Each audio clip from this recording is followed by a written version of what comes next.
Wow, what a game. Holy sh**. I mean, this was a really exciting fixture, even though the scoreline was so divided. Let's get into it with no further ado. I mean, Leinster, I have to say, really impressed. I did a review of Leinster-Leicester last weekend.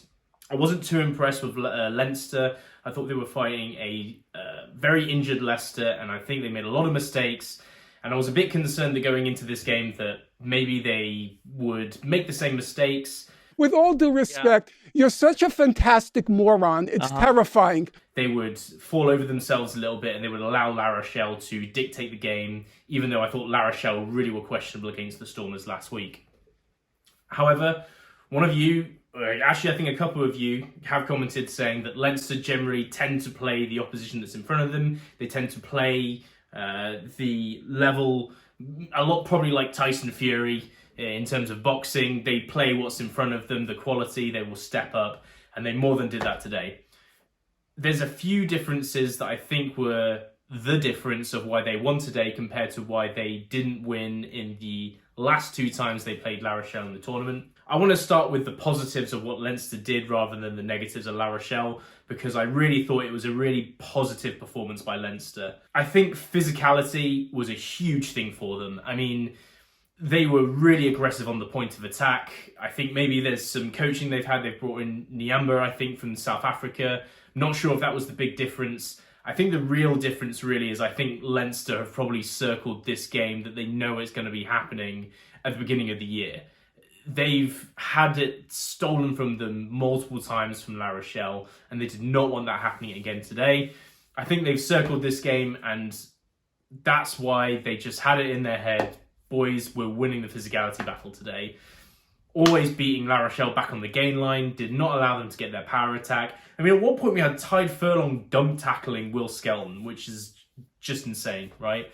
So the physicality was a huge part about it. Set piece. I mean, in the first half, I started to think, like, La Rochelle, they've got a couple of penalties at scrum time. I started to think this was going to be an element of the game where La Rochelle could just find this way to claw back through either the scrum and then kicking for territory. But when they did this in the first half, they messed up the lineouts, and then in the second half, Leinster's scrums started dominating La Rochelle's, and that's really rare. I mean, crazy, crazy rare. Another amazing thing that Leinster did was clearing out and support in breakdowns. Now, I think what you probably hear from a lot of the talking heads and the pundits is that I ever told you about that time I single-handedly won the World Cup, huh? Leinster were perfect, you know, they were kicked all the points, they made the right decisions. But I think what's probably going to be missed and what you won't get from them is, I think the real difference today was how quick they were to every single breakdown. If there was a ruck, if there was a maul, there was always support play. There was either 1, 2, 3 guys in there. They really understood the importance of quick ball, getting the ball out quickly, and not allowing players such as Bottier, Skelton, Dante, all these players are turnover machines as soon as there's a tackle, right? And I mean, think about when you watched the game, how many times that you thought any of those players actually made a tangible breakdown, steal, or a tackle.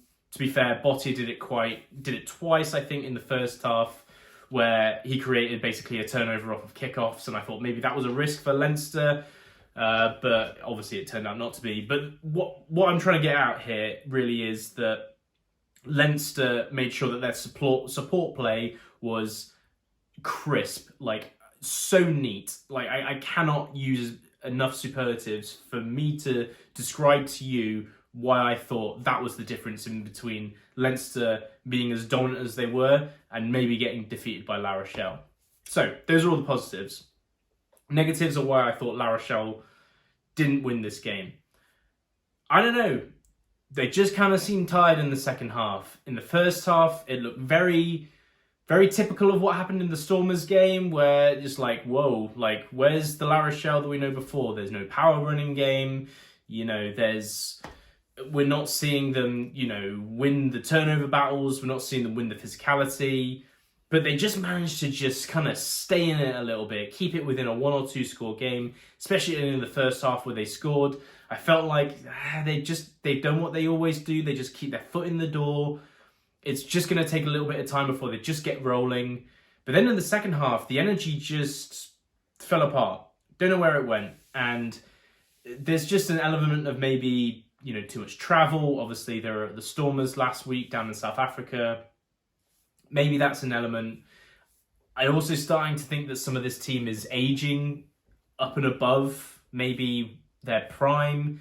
Maybe this is the turning point for La Rochelle in terms of their dominance with the players that they have. I'm not saying that they can't compete next year. They definitely can with a coach like Ronan O'Gara. And a lot of the players, well, not a lot of, but some of the players are still a very young age and have a huge amount of potential left.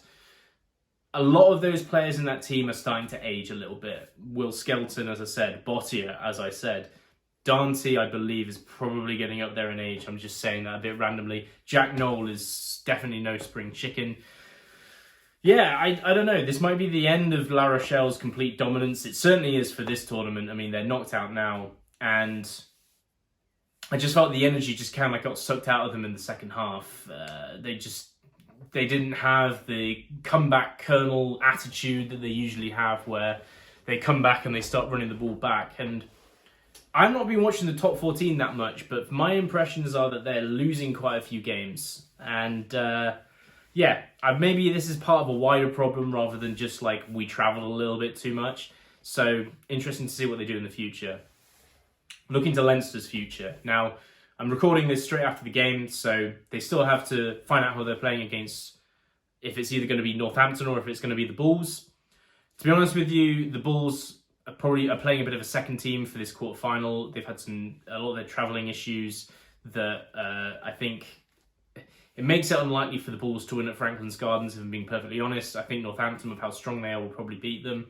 But either way, whether they're playing the Bulls or whether they're playing Northampton, they're going to be playing a very different team to what they'll be playing with La Rochelle. Now, why is that important? Well, it feels like Leinster have been built for the La Rochelle game. And I don't think that's a bad tactic. I think there's multiple instances in other sports where great coaches have basically engineered a team to beat the best team or the hurdle that they can never get over.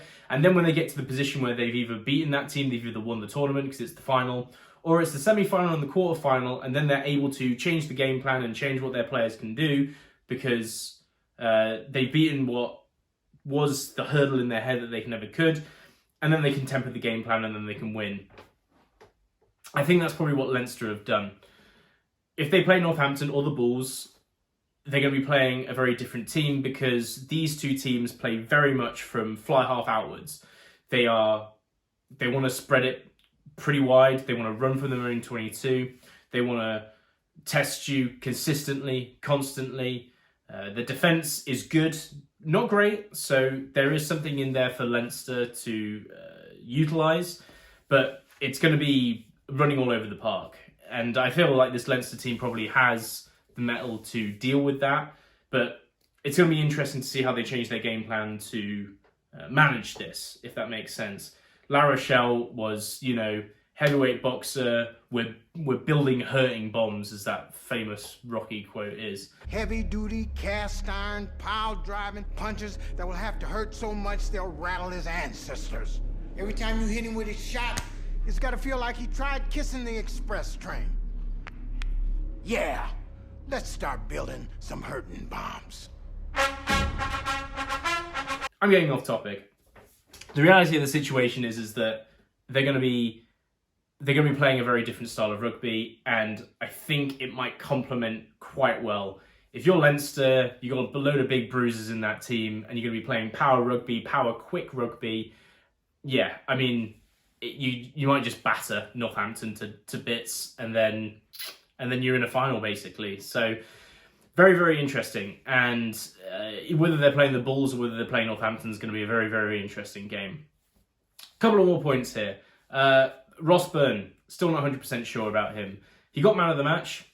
Don't really know why. I think there was a ton of other players that I think much more deserved it. Gibson-Park, James Lowe, a lot of the pack, Keelan, Doris.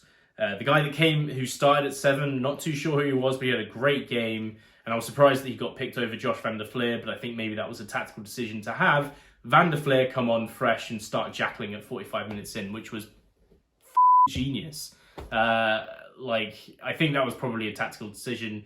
If it wasn't, maybe it was injury from Josh van der Fleer, which kept him out. Either way, it really worked out for them very, very well. So, forgotten what I was talking about. Another point. Carl Dixon is an atrocious referee. He's just not good. Inconsistent, constantly changing his mind in various aspects. Some of his explanations are just not really, good. Yeah, I mean, he gets memed on constantly in the subreddit for rugby union, and I think there's good reason for it. I don't know why he was refereeing this game, to be honest with you. But we are where we are. We're with the referees that we referee with, and it is what it is. So, what a magnificent performance by Leinster. I was very much impressed, especially with the physical side of things, the way they got around the park in terms of support. Yeah, it was great. Onwards and upwards for them. Yeah, hell of a game. I actually taught Johnny everything he knows, including Buddhism.